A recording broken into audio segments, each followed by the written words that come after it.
요단강을 건너 열흘이 넘는 시간 동안 스스로를 정결케 하며 준비한 이 이스라엘 백성들, 그리고 하나님께 완전히 지휘권을 맡긴 지도자 여호수아, 이제 이들이 할 수 있는 인간적인 모든 준비, 전쟁을 위한 모든 준비가 끝이 났습니다. 이제 가나안 땅을 정복하기 위한 앞으로 돌격, 진격만 남았을 뿐입니다. 오늘 본문은 여호수아가 민족의 운명을 걸고 대망하는 가나안의 첫 번째 관문이자 가장 중요한 전장이라 할 수 있는 여리고성을 향해 행군하는 장면으로 시작됩니다. 여호수아가 진격한 이 여리고성은 예루살렘에서 동북쪽으로 약 30km 떨어진 지점에 위치한 성으로 가나안 땅에서 볼 때는 중간 규모의 성이지만 가나안의 출입구를 지키는 성으로 요새 중에 요새입니다. 이 여리고성은 정상적인 군사작전으로는 사실상 정복 자체가 거의 불가능한 지형 조건을 갖추고 있었습니다. 가파른 경사이며 또 성 밖으로는 큰 방위와 갖가지 장애물들이 약 35도 각도로 놓여져 있어 자연적으로 방어막을 형성하고 있었는데다가 성벽은 이중벽으로 되어 있었으며 무엇보다 이 여리고성의 주요 부분은 높이가 7.5m, 두께가 6m가 훨씬 넘는 말 그대로 그야말로 철옹성 그 자체입니다. 게다가 이를 상대하는 이스라엘 군대는 최신 무기는커녕 변변한 군사 장비도 없으니 객관적 전력으로는 결코 여리고성을 점령할 수 없는 말 그대로 싸움도 안 되는 상황 그 자체라 할 수 있습니다. 하지만 하나님의 명령으로 이제 가나안 땅으로 진입하기 위한 방편으로 이 여리고성은 반드시 점령해야 했고 함락해야만 했습니다. 이것은 쉽냐 어렵냐, 가능하냐 불가능하냐 이런 선택의 문제가 아니었기 때문입니다. 또한 다른 선택지도 없었습니다. 이러한 긴박한 상황 속에서 하나님은 여호수아에게 다시 한번 나타나 여호수아, 두려움에 떨고 있을 여호수아를 격려하십니다. 보라, 내가 여리고와 그 왕과 용사들을 내 손에 붙였느니라 라고 말입니다. 여기서 주목하여 볼 단어는 내 손에 붙였다라는 동사입니다. 이 동사의 시제는 미래에 있을 어떤 행동이 마치 조금 전에 이미 완료된 것처럼 쓰여졌다는 것입니다. 즉 이 말의 의미는 이제 무언가를 받을 사람에게 그것을 이미 주었다라는 의미를 내포합니다. 반드시 할 수 있다는 확신을 가지고 덤벼들어도 사실 이길 수 있을까 싶은데 어렴풋한 확신으로 이길 수 있겠습니까? 하나님은 이미 여호수아에게 여호수아야, 너의 군대, 아니 너를 보내는 나의 군대가 이겼다라는 확신으로 그런 자신감을 그 주의 종 여호수아에게 이미 허락하신 것입니다. 그런데 우리 주변의 사탄은 계속해서 우리에게 겁박을 합니다.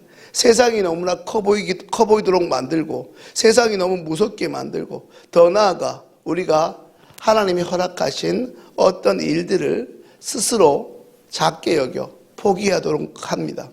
그런데 하나님을 믿는다면, 하나님의 능력을 크게 본다면 세상이 그 어떤 것이라도 이길 수 있습니다. 왜 그렇습니까?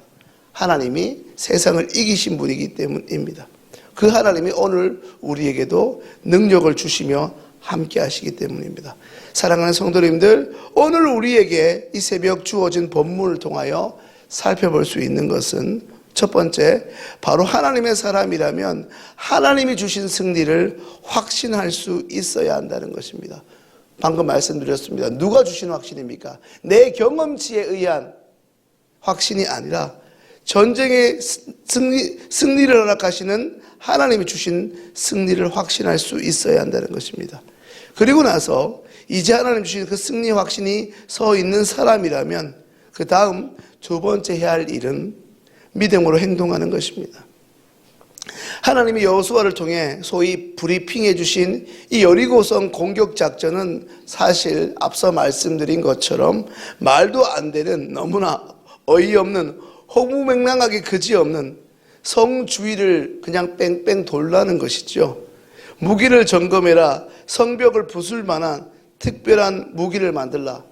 요즘 저도 즐겨보고 있는데, 고려거란 전쟁처럼 공성전을 준비하든지 어떤 돌격대를 편성하라는 것 같은 전쟁에 관련된 전술적인 명령이 아닌, 그저 적들이 눈에 앞에 뻔히 보이고 있는 상황에서 마치 우리 주변에 어떤 산책을 하듯이 그저 성주위를 뱅글뱅글 돌라는 것입니다.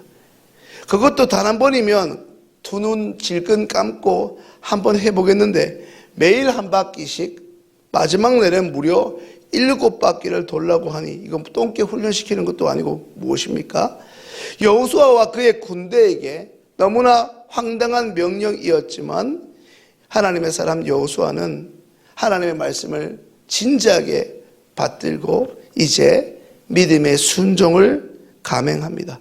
마지막으로 세 번째, 오늘 본문을 통해 살펴보게 될 교훈은 인간 여호수아의 리더십이 아니라 하나님의 리더십을 따라야 한다는 것입니다. 이스라엘 군대가 여리고성 주위를 돌 때 행렬의 형태에 대해서 하나님께서 특별하게 지시를 하셨습니다. 무엇입니까? 그것은 맨 앞에는 무장한 선발대, 그 뒤에는 양각나팔을 든 7명의 제사장들이 따라야 하며, 또한 그 뒤에는 언약궤를 맨 제사장들이 서야 했고, 마지막으로 맨 마지막 그 뒤에는 이스라엘 군대가 서도록 하나님께서 굉장히 디테일하게 말씀하셨습니다. 그냥 알아서 싸우라, 내가 함께 할 것이다가 아니라 첫 번째부터 마지막까지 하나님께서 친히 라인업을 구성하셨다는 말씀입니다. 성도님들, 이 구도를 잘 살펴보시면 이제 행진하게 될 이스라엘 군대의 중심에 무엇이 있음을 보게 됩니까? 바로 언약궤, 하나님의 임재를 상징하는 언약궤가 있음을 보게 됩니다. 여기서 하나님의 말씀이 담긴 언약궤는 당연히 하나님의 임재를 상징하며, 이 언약궤가 중심에 선다는 것은 이제 하나님이 이스라엘 군대의 그 중심에 선봉으로 계신다는 의미이며, 그렇게 될 때 하나님이 친히 참여하시는 확실한 승리가 보장되는 것을 의미합니다. 적군들이 볼 때는 이스라엘 백성이 그냥 여리고성을 바보처럼 무의미하게 반복해서 하루에 한 바퀴씩, 마지막에 7바퀴, 정말 장난치는 것처럼 보일지 모르지만 하나님의 백성 이스라엘은 지금 철저히 너무나도 진지하게 하나님의 말씀 앞에 순종하고 있습니다. 사랑하는 성도님들, 이제 말씀을 정리합니다. 성도님들, 오늘 이 기도의 자리, 이 새벽, 때로는 눈도 잘 떠지지 않는 우리의 삶의 이 힘든 시간에 성도님들에게 난공불락과 같은 삶의 문제, 너무나 정복하기 그냥 크게만 보이는, 이게 가능하기만 할까? 내가 하나님을 믿고 이전까지 하나님의 은혜로 숱한 어려움을 이겨왔음에도 불구하고 이번에는 도무지 힘들 것 같은데 라고 여겨지는 그 문제는 무엇입니까? 지금 성도님들의 그 머릿속을 터지게 만드는 삶의 여리고성은 도대체 무엇입니까?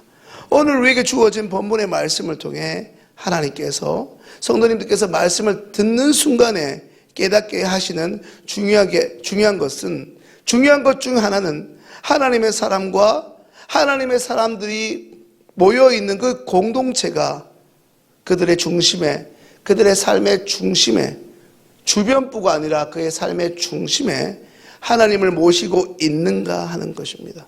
사랑하는 성도님들, 지금 하나님을 어디에 모시고 계십니까? 내가 할 것 다 하고 그제서야 잉여의 감정으로 이제 할 것 다 했으니 한번 하나님 의지해 볼까? 세상에 좀 유력한 사람들한테 전화는 다 돌려보고 하소연해보고 내가 할 수 있는 노력은 다 해본 뒤에 안 되니 플랜 B 아니 플랜 C, 그렇게 하나님의 말씀에 순종하고자 이제 신용만 하는 것은 아닙니까? 항상 우리의 삶의 중심부에 우리 하나님이 계십니까? 아니면 하나님은 변두리입니까? 하나님을 언제 만나십니까? 하나님을 언제 찾으십니까? 혹시 이 자리에 평상시에는 하나님을 잊어버리고 있다가 혹시 교회에 하나님을 두고 가시는 분들은 없습니까? 혹시나 하나님을 주일날 예배당에서만 찾고 계시지는 않으십니까? 이제 성도님들의 그 일생의 가장 중심부에서 가장 바쁜 시간에 가장 중요한 시간에 우리의 항상 우선순위가 하나님이 말씀하신 그 하나하나가 될 수 있기를 소망합니다. 그것이 바로 언약궤를 중심으로 여리고성 주변을 돌고 있는 이스라엘 백성처럼 하나님의 기적과 같은 능력을 경험하는 비결이 될 것입니다. 기도드리겠습니다. 이제 오늘 주신 말씀을 생각하면서 기도하겠습니다.